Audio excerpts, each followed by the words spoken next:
Hey there, Dr. Rob, the car doctor here in Hillsboro, Oregon. And this goal is made out of frustration. So the goal with this video is to educate customers on what tools are needed in a shop to properly do carburation work. And number two, to help train the older technicians, younger technicians, if you want to get into carburation, these are the best practices. So going from the beginning, this is a behind-the-scenes case study of what it truly takes to properly diagnose and repair carbureted vehicles. So customer heard of me through word of mouth. I have a great reputation for doing the carburation. I've been doing it for, 38 years, have all the tools. And the case study vehicle here is a 1978 FJ40. Very popular vehicles, and it has the California emissions. Don't get scared, young techs. This is the monster carburetor with the 78 computer controlled by vacuum lines and all kinds of emissions components. Not going to get too technical, but here's the truth. I promise you, young technicians, if you learn these systems, you will have practically no competition and you'll be able to help customers out. Because case in point, this customer went to a couple shops. They said, hey, we can put a fuel injection system on here, $3,000.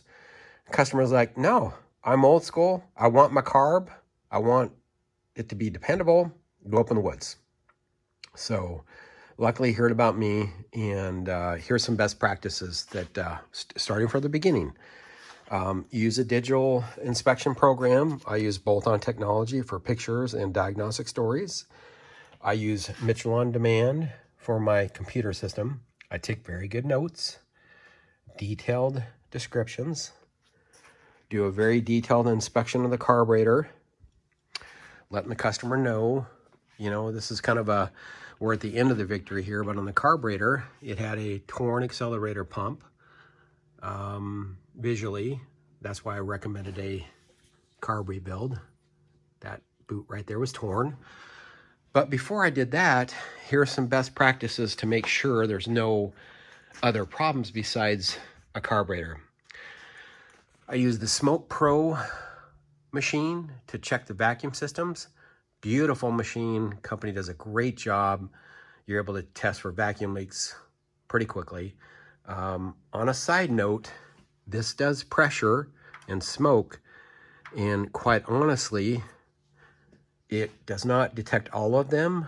So there's still a best practice of using carb spray very carefully to spray it around the base components. And if the RPM rises, you have a vacuum leak. Case in point, this base gasket was leaking. So be very, very careful with the carb cleaner. Don't freaking catch things on fire. Displaying some cooled, having some fun here. This tool helps me to hook up to pressurized air, and this side is cool air to cool things down, like the choke, things like that. And this is hot air. So I can help speed up the process with this cool tool. Critical tool that I'm going to talk about next real quickly is the old school Snap-on Counselor 2 that has the scope to check out the ignition components. Because believe it or not, this thing still has, don't want to get you guys too dizzy, a distributor cap rotor spark plugs. So old school, scope that ignition, make sure the ignition is performing properly. You don't have any misfires, things like that. And that's done with the Snap-on Counselor 2. And the cool part is, along with this machine, there is a 4-gas analyzer. And for those of you that don't know, customers as well, this is a great question to ask. Hey, before you work on my carburetor, do you happen to have a gas analyzer to adjust the air fuel mixture? Because this reads the emissions coming out of the exhaust when we adjust the air fuel mixture of the carb. Not to get too technical, but in my opinion, it's one of those must-haves. Hey, do you guys have a 4-gas analyzer or gas analyzer to adjust my air-fuel mixture on my carburetor? Now, there's tricks that can be done without it, but my recommendation is, if you want to be a really true car doctor that does carburation, gas analyzer. Also, timing light to set the timing of the ignition with the distributor. This is an old school dwell for the points condensers, RPM as well. So I use this to check the RPM. This is the timing. Once again, tool to help cool things off or heat them up via compressed air. The Smoke Pro, checking for vacuum leaks under pressure. And again, the system is under vacuum, so keep in mind, I call it Grove Diagnostics. You might have to test it running as well too. So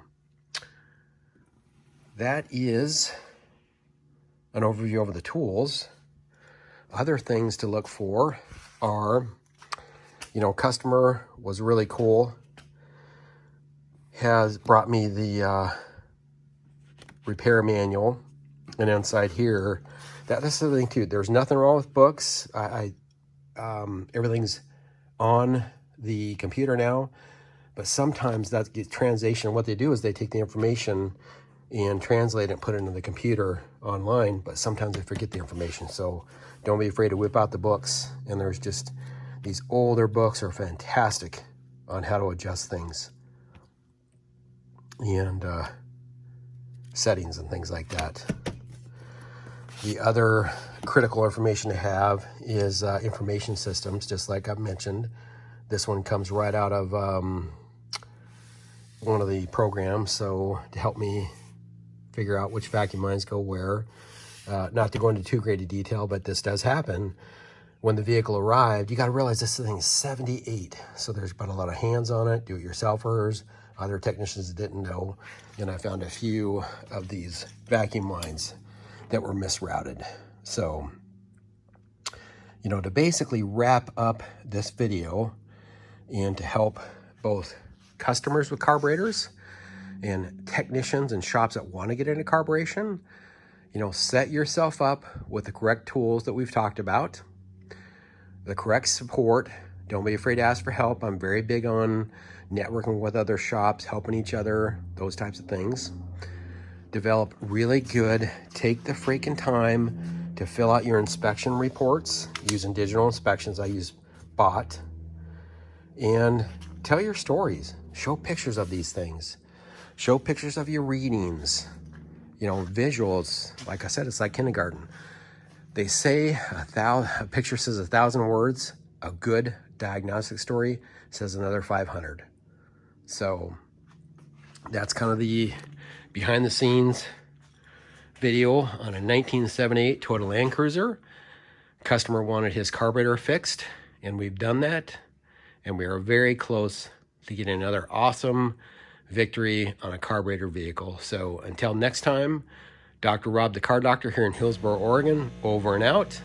And if you or anybody else you needs help with carburation, especially the electronic ones or emissions, let me know, because they're really not that bad once you take the time to learn how to be a car doctor. So, okay, everybody, until next time, Dr. Rob, the car doctor, over and out.